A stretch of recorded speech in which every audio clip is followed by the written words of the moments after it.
Bismillahirrahmanirrahim.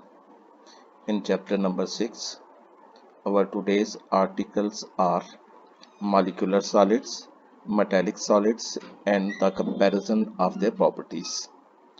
Now, learning objectives of today's lecture are to enable our students to describe the type of binding forces in the molecular solids, यानी molecular solid में कौन कौन सी binding forces मौजूद होती हैं, to classify the molecular solid on the basis of nature of binding forces.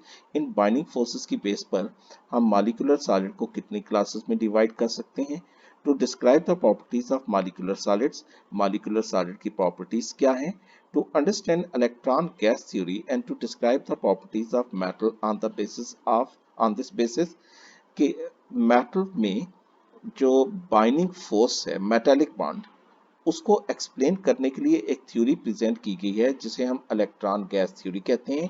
ये electron gas theory क्या है और इस इलेक्ट्रॉन गैस थ्योरी की बेस पर हम मेटल्स की प्रॉपर्टीज को कैसे डिस्क्राइब कर सकते हैं, and to compare the properties of molecular and metallic solid, molecular और मेटालिक सॉलिड की प्रॉपर्टीज को हम कैसे कंपेयर कर सकते हैं कि क्या उनमें सिमिलरिटीज और डिफरेंसेस हैं, to describe hygroscopic solids and with examples hygroscopic solids क्या होते हैं, and to understand the process of getting salt from the saline water से salt कैसे हासिल किया जा सकता है. These are the learning objectives of today's lecture. So we are going to start with the molecular solid. What are the molecular solid? The solid substances in which the particles forming the solids are polar or non-polar molecules are called molecular solids or molecular crystals. जी, इसका क्या मतलब है? जी, शुरू हम करते हैं, बाकी solid से मैं कंपेयर करके इसको डिस्क्राइब करूंगा कि आयनिक सॉलिड क्या होते हैं, जिनमें पार्टिकल्स हैं पॉजिटिव और नेगेटिव आयंस और उनके दरमियान फोर्स ऑफ अट्रैक्शन क्या है, आयनिक बॉन्ड्स. कोवेलेंट सॉलिड्स क्या है, ऐसे सॉलिड जिसमें नॉन मेटालिक एटम मौजूद हैं और उनके दरमियान फोर्सेस कौन सी हैं, forces covalent bonds.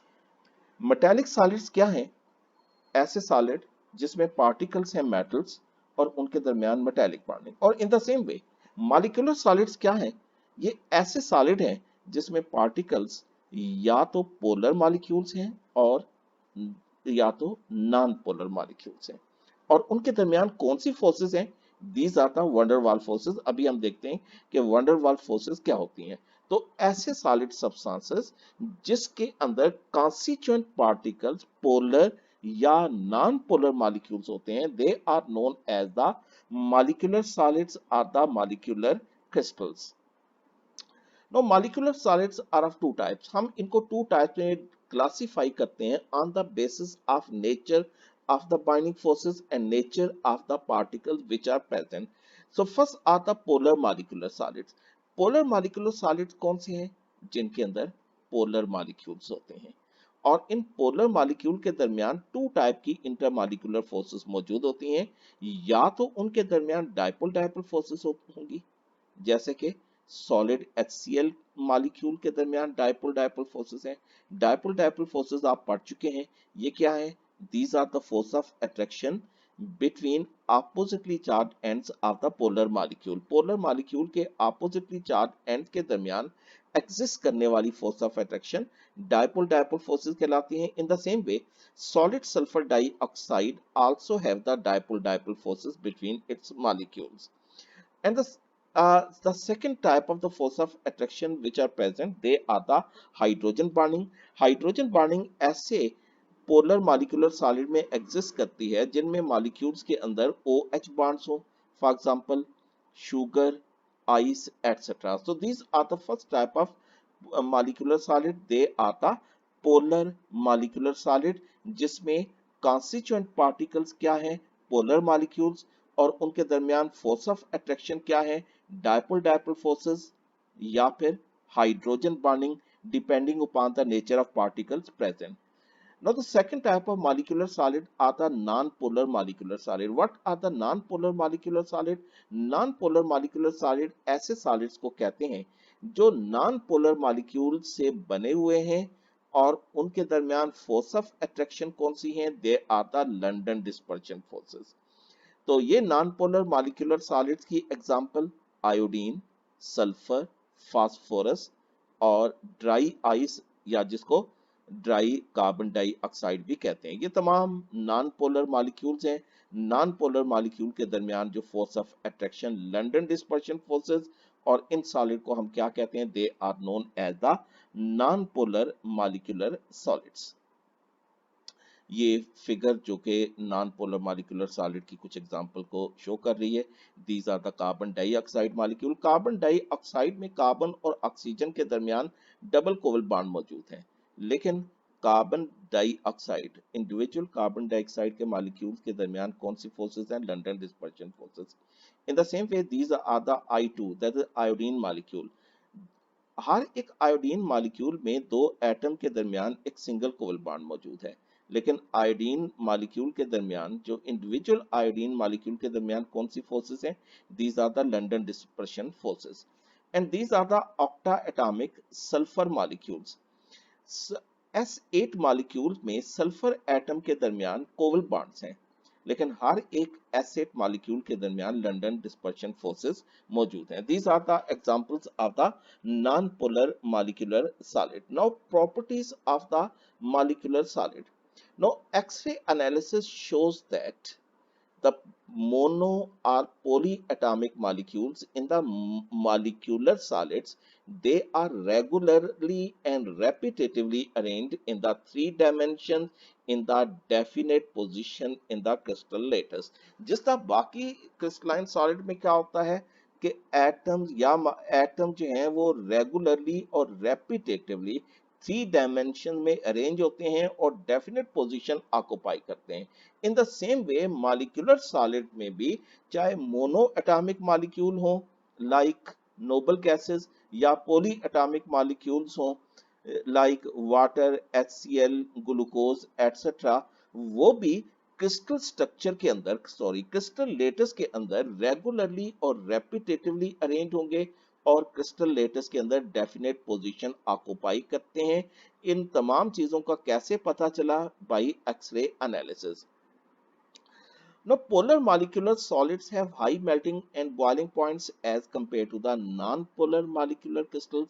In the same way, polar molecular solid, number 8, the polar molecular solids are soluble in the polar solvents, whereas non-polar molecular solids are soluble in the non-polar solvent. एक solubility का rule आपने पढ़ा होगा, like dissolves in like. Now, molecular solids are volatile in nature, mostly volatile, non-volatile भी मौजूद होते हैं। Due to the weak attractive forces between them, van der Waals forces weaker होते हैं। They are usually soft and easily compressible। किस वजह से? उनके दरमियान attractive forces weaker होती हैं, soft easily compressible, कि अगर उन पर फोर्स एक्सर्ट की जाए तो उनका वॉल्यूम डिक्रीज होता है। They are bad conductor of electricity. Electricity conduct नहीं करते, किस वजह से? उनमें फ्री इलेक्ट्रॉन्स नहीं होते। They have low densities due to the weaker force of attraction. They are they are transparent to the light as well as non-transparent, that is opaque toward the light, यानी light उनमें से बाज molecular solid में गुजर भी सकती है और बाज में नहीं भी गुजरती, यानी ट्रांसपेरेंट और नॉन ट्रांसपेरेंट दोनों किस्म के मॉलिक्यूलर सॉलिड्स एग्जिस्ट करते हैं। So these are the properties of the molecular solids. Now next are the metallic solids. Now what are the metallic solids? Which are composed of the metal atoms, और उनके दरमियान कौन सी forces हैं? Special type of force of attraction known as the metallic bonds. So crystalline solid which are composed of metal atoms held together by metallic bonds are known as the metallic solids. Example: sodium, copper, iron, nickel, gold, etc. All type of metals are included in the metallic solids. Metallic solid की nature को explain करने के लिए एक theory present की गई है जिसे हम इलेक्ट्रॉन गैस थ्योरी कहते हैं। पहले मैं आपको इस फिगर की मदद से समझाता हूं। Metals low ionization potential poses करते जाते हैं। लो आयनाइजेशन पोटेंशियल का मतलब ये है कि उनके न्यूक्लियाई की वैलेंसी इलेक्ट्रॉन के लिए फोर्स ऑफ अट्रैक्शन कम होती है। ये मेटल एटम अपने वैलेंसी इलेक्ट्रॉन लूज करके पॉजिटिवली चार्ज आयन में कन्वर्ट हो जाते हैं।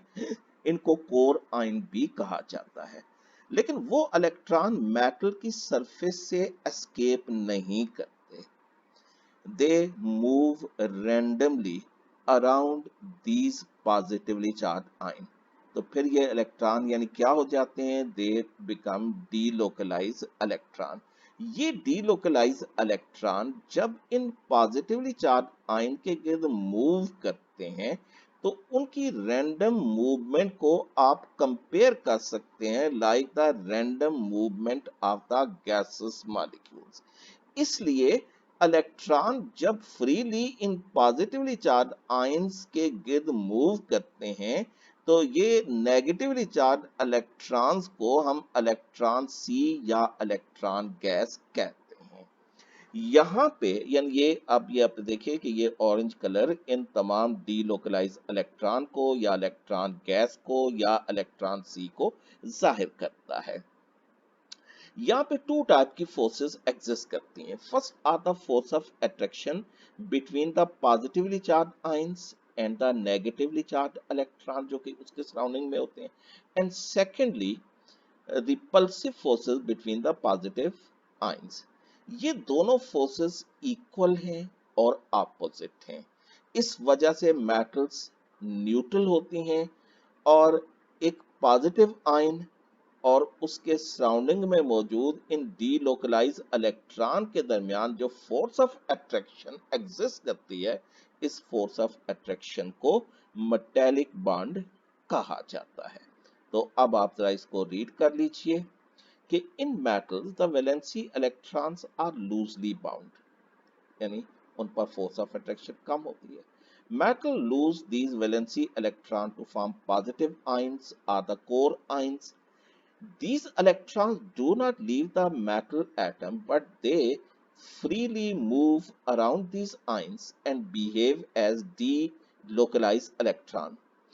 Due to their random movement, they resemble with the gaseous molecules.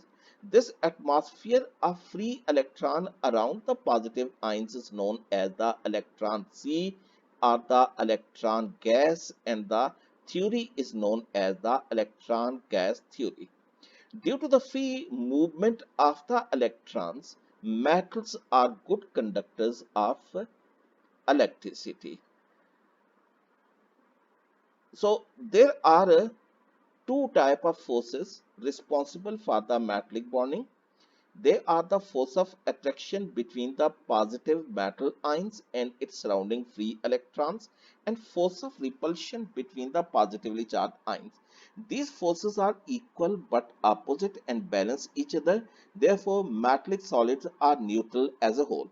The force of attraction which exists between the positive ions and its surrounding free electrons is known as the metallic bonds. So this is the electron gas theory which explains the nature of the binding forces between the atoms in the metals, और ये metals की properties को भी describe करती है। अब हम आगे चल के देखते हैं कि ये theory metals की properties को कैसे explain करती है।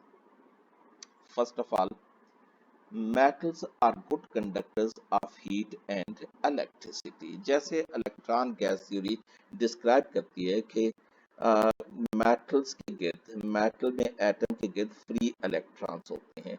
जब मेटल्स के पर एक इलेक्ट्रिक फील्ड अप्लाई किया जाता है तो ये फ्री इलेक्ट्रॉन जो हैं ये पॉजिटिव इलेक्ट्रोड की तरफ मूव करना शुरू करते हैं, पॉजिटिव टर्मिनल की तरफ, और नेगेटिव टर्मिनल से जो इलेक्ट्रॉन है इलेक्ट्रिक फील्ड के वो इनकी जगह लेते हैं। इस तरह इलेक्ट्रॉन की मूवमेंट नेगेटिव टर्मिनल से मेटल के थ्रू पॉजिटिव टर्मिनल की तरफ शुरू हो जाती है, and this movement of the free electron is responsible for the conduction of electricity.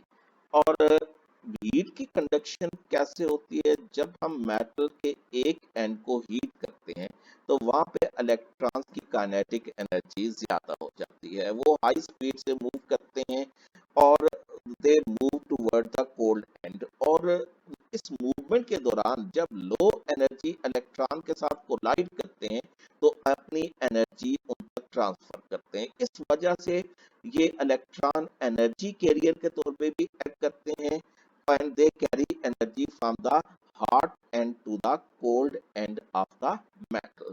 First property, metals are good conductor of heat and electricity, and this can be explained on the basis of electron gas theory, क्योंकि electron gas theory के मुताबिक metal के अंदर free electrons हैं which are responsible for the conduction of electricity.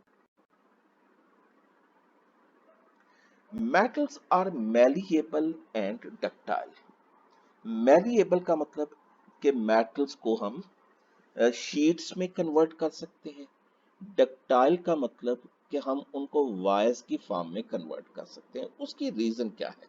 उसकी reason ये है कि जब हम एक मेटल पर फोर्स अप्लाई करते हैं तो मेटल्स में जो एटम्स की लेयर्स हैं वो एक दूसरे पर डिस्प्लेस हो जाती हैं, लेकिन उन मेटल आयन और सराउंडिंग इलेक्ट्रॉन के दरमियान फोर्स ऑफ अट्रैक्शन ब्रेक नहीं होती। इस वजह से मेटल डिफॉर्म हो जाती हैं, उनकी शेप चेंज हो जाती है, वो शीट की फॉर्म में कन्वर्ट हो जाती हैं, वो वायर्स की फॉर्म में कन्वर्ट हो जाती हैं without breaking the metallic bonding. इस वजह से मेटल्स को हम शीट्स की फॉर्म में कन्वर्ट कर सकते हैं। जब इस पे मेटल पर जो है वो हैमर अप्लाई किया जाता है तो क्या होता है कि मेटल्स की लेयर डिस्प्लेस हो जाती हैं या एक लेयर के एटम दूसरी लेयर के अंदर जो है वो एडजस्ट हो जाते हैं, थिकनेस डिक्रीज हो जाती है। इन the same way they can be converted into wire.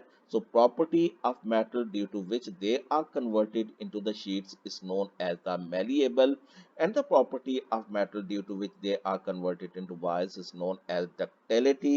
तो malleable और ductility, ये malleability और ductility किस वजह से है? इसकी वजह ये है कि मेटल के अंदर एटम्स लेयर्स की फॉर्म में अरेंज होते हैं। जब उन पर फोर्स अप्लाई की जाती है या प्रेशर एक्सर्ट किया जाता है तो मेटल्स की जो लेयर्स हैं एक दूसरे पर डिस्प्लेस हो जाती हैं या एक लेयर के एटम दूसरी लेयर में एडजस्ट हो जाते हैं, जिसकी वजह से थिकनेस डिक्रीज हो जाती है, उनकी शेप चेंज हो जाती है। उस वजह से उन्हें हम शीट्स की फॉर्म में कन्वर्ट कर सकते हैं, वायर्स की फॉर्म में कन्वर्ट कर सकते हैं। So metals are malleable and ductile. They have lustrous surface. Lustrous surface का मतलब कि मेटल की सरफेस शाइनी होती है। इसकी रीजन क्या है? इसकी रीजन ये है कि जब मेटल पर लाइट फॉल करती है तो इलेक्ट्रॉन्स उस लाइट की एनर्जी, फोटॉन को की एनर्जी को एब्जॉर्ब करके एक्साइट हो जाते हैं। इलेक्ट्रॉन्स एक्साइटेड स्टेट में पहुंच गए। जब वो इलेक्ट्रॉन डी एक्साइट होते हैं, एक्साइट होने का मतलब है कि वो लो एनर्जी स्टेट से हाई एनर्जी स्टेट में शिफ्ट हो जाते हैं। जब वो इलेक्ट्रॉन डी एक्साइट होते हैं, वापस लो एनर्जी स्टेट में शिफ्ट होते हैं, तो जो एनर्जी उन्होंने एब्जॉर्ब की थी एक्साइटेशन के वक्त, उतनी ही फ्रीक्वेंसी या वेवलेंथ की लाइट वो डी एक्साइट होते वक्त रिलीज करते हैं। ये एनर्जी मेटल की सरफेस से जो है वो रिफ्लेक्ट होती हुई अपीयर होती है, जिसकी वजह से हम ये कहते हैं कि मेटल की सरफेस शाइनी होती है या लस्टरस सरफेस वो पोजेस करते हैं। और ये फोर्थ प्रॉपर्टी, क्योंकि मेटल के अंदर स्ट्रॉन्ग बाइंडिंग फोर्सेस एग्जिस्ट करती हैं which are known as metallic bonding, और इन स्ट्रॉन्ग फोर्स ऑफ अट्रैक्शन की वजह से इनके मेल्टिंग पॉइंट्स हाई होते हैं। So these are the four properties of the metal which can be explained on the basis of electron gas theory. Now our next topic is the comparison of the molecular and metallic solid. So molecular solids are composed of polar or non-polar molecules. Metallic solids are composed of metal atoms. Now Molecules in the molecular solids are held by van der Waals forces of attraction. Metal atoms in the metallic solids are held by special force of attraction known as the metallic bonding. Molecular solids are of two types. Polar molecular solids, जिनमें या तो dipole dipole forces होंगी या hydrogen bonding होगी, and second type non polar molecular solid, जिसमें क्या है London dispersion forces. And what are the metallic solid? Metallic solids ये सेम टाइप के हैं और इनमें मेटालिक बॉन्डिंग जो है उसको एक्सप्लेन किया जा सकता है by electron gas theory. Electron gas theory simplest theory है, लेकिन मेटल्स को हम other theories valence bond theory और मॉलिक्यूलर ऑर्बिटल थ्योरी से भी एक्सप्लेन कर सकते हैं. Number 4, molecular solid are bad conductor of electricity, क्योंकि इनमें फ्री इलेक्ट्रॉन नहीं होते, इलेक्ट्रिसिटी ये कंडक्ट नहीं करते. Metallic solid are good conductor of heat and electricity due to the presence of free electrons. Molecular solids are not malleable and tactile, इनको हम sheets या वायर में कन्वर्ट नहीं कर सकते. Metallic solids are malleable and tactile. Number 6, molecular solids are soft whereas metallic solid are hard. Softness या hardness ये इनमें नेचर ऑफ बाइंडिंग फोर्सेस से तल्लक रखती है. मॉलिक्यूलर सॉलिड में बाइंडिंग फोर्सेस वीकर हैं इसलिए सॉफ्ट हैं. मेटालिक सॉलिड में बाइंडिंग फोर्सेस जो हैं वो स्ट्रॉन्गर हैं इसलिए वो हार्ड हैं. Molecular solids have low melting point due to weaker force of attraction. Metallic solids have high melting point due to the strong force of attraction. Molecular solid में भी volatile और नॉन वोलेटाइल, यानी easily vaporise हो भी जाते हैं और नहीं भी होते. यानी ऐसे भी हैं जो इजीली वेपोराइज हो जाते हैं और ऐसे भी हैं जो इजीली वेपोराइज नहीं होते. Whereas metallic solid are always non volatile, ये इजीली वेपोराइज नहीं होते. Polar molecular solids are soluble in the polar solvent, whereas non-polar molecular solid are soluble in the non-polar solvent. इसको अभी हम पढ़ चुके हैं. मेटल्स वाटर में, अल्कलीज में, एसिड में सॉल्युबल होती हैं. डिफरेंट टाइप की मेटल्स हैं, कुछ वाटर में सॉल्युबल होती हैं, कुछ अल्कलीज में, कुछ एसिड में, और उनकी सॉल्युबिलिटी हमेशा एक केमिकल रिएक्शन की वजह से होती है. विदाउट केमिकल रिएक्शन वो किसी भी सॉल्वेंट में डिसॉल्व नहीं होते. So this was the comparison of the molecular and the metallic solids. Now hygroscopic solids, ऐसे सॉलिड जो कि एयर से मॉइस्चर एब्जॉर्ब करते हैं लेकिन खुद मेल्ट नहीं होते, उन्हें हम हाइग्रोस्कोपिक सॉलिड कहते हैं. इसकी example calcium chloride. Calcium chloride maximum water absorb करता है एयर से, और जो वाटर ये एब्जॉर्ब करता है it become the part of crystal, जिसकी वजह से अब कैल्शियम क्लोराइड किस में चेंज हो जाता है? It is change into calcium chloride dihydrate. This is known as hydrated substance, और इसके साथ जो वाटर मॉलिक्यूल्स हैं they are known as water molecules of crystallisation. Water molecules of crystallisation will increase the mass of calcium chloride. किसी substance को dry करना हो तो calcium chloride as drying agent के तौर पर यूज किया जाता है, क्योंकि ये हाइग्रोस्कोपिक सॉलिड है. एक और सॉलिड भी इसकी एग्जांपल देख लीजिए जिसे हम कहते हैं डीलिक्विसेंट सॉलिड. उसकी एग्जांपल है सोडियम हाइड्रोक्साइड. फर्क क्या है कि डीलिक्विसेंट सॉलिड जब एयर से मॉइस्चर अब्सॉर्ब करता है तो वो डिसॉल्व हो जाता है, लिक्विड में चेंज हो जाता है, लेकिन हाइग्रोस्कोपिक सॉलिड जब मॉइस्चर एब्जॉर्ब करता है तो ये डिसॉल्व नहीं होता. कैल्शियम क्लोराइड को आप ओपन में एयर में रखें तो ये एयर से मॉइस्चर एब्जॉर्ब करेगा लेकिन सॉल्यूशन नहीं बनेगा. लेकिन सोडियम हाइड्रोक्साइड का एक पैलेट आप ओपन एयर में रखें तो थोड़ी देर बाद आप देखेंगे कि वो डिसॉल्व हो जाता है, लिक्विड स्टेट में चेंज हो जाता है. So hygroscopic solid which absorb moisture from the atmosphere. Last, how to get sodium chloride from sea water और सेलाइन वाटर. इस आर्टिकल से मैं एग्री तो नहीं करता, लेकिन इसको देख लीजिए जिस तरह बुक में इसको लिखा हुआ है. आपने एक एक्सपेरिमेंट करके शायद देखा होगा कि अगर आप कोई भी जो जूस का जो है वो पैकेट अगर आप फ्रीजर में रख देते हैं काफी देर के लिए, तो उसमें आप ये देखते हैं कि अगर वो ज्यादा फ्रीज कर जाए तो उसके अंदर जूस जो है उसमें स्वीटनेस बढ़ जाती है. उसकी वजह क्या होती है? उसकी वजह यह है कि अगर आप उस जूस के पैकेट को ओपन करके देखें तो उसमें मौजूद जो वाटर है वो आइस में कन्वर्ट हो चुका होता है, जिसकी वजह से जूस की कंसंट्रेशन इंक्रीज कर जाती है। इन the same way saline water के अंदर सोडियम क्लोराइड मौजूद होता है, खासतौर पर सी वाटर में तो साल्ट बहुत ज्यादा होता है, इसके साथ दूसरी बहुत सी इम्प्योरिटीज मौजूद होती हैं। अगर सलाइन वाटर या सी वाटर को फ्रीज किया जाए फ्रीजिंग मिक्सचर में, तो क्या होगा, वाटर और इसके साथ दूसरी इम्प्योरिटीज आइस बन के अलहदा हो जाएंगी। बाकी क्या रह जाएगा, बाकी कंसंट्रेटेड सोडियम क्लोराइड का सॉल्यूशन रह जाएगा। आइस और इम्प्योरिटीज को रिमूव कर दिया जाता है, और अगर प्रोसेस रिपीटेडली किया जाए तो ultimately we get the pure sodium chloride from sea water. लेकिन इसके अलावा जो बेहतर तरीका यह है कि इसको हम अवेपोरेशन से भी साल्ट हासिल कर सकते हैं।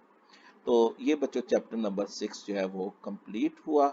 इसके आपको नोट्स प्रोवाइड किए जाएंगे, नोट्स में आप ये इसको स्टडी कीजिए। फिलहाल आप इसको बुक से स्टडी कीजिए, लेक्चर को व्यू कीजिए, अगर उसमें क्लियर नहीं होता तो उसको दोबारा इसको व्यू कीजिए, और आप मुझसे भी कंसल्ट कर सकते हैं।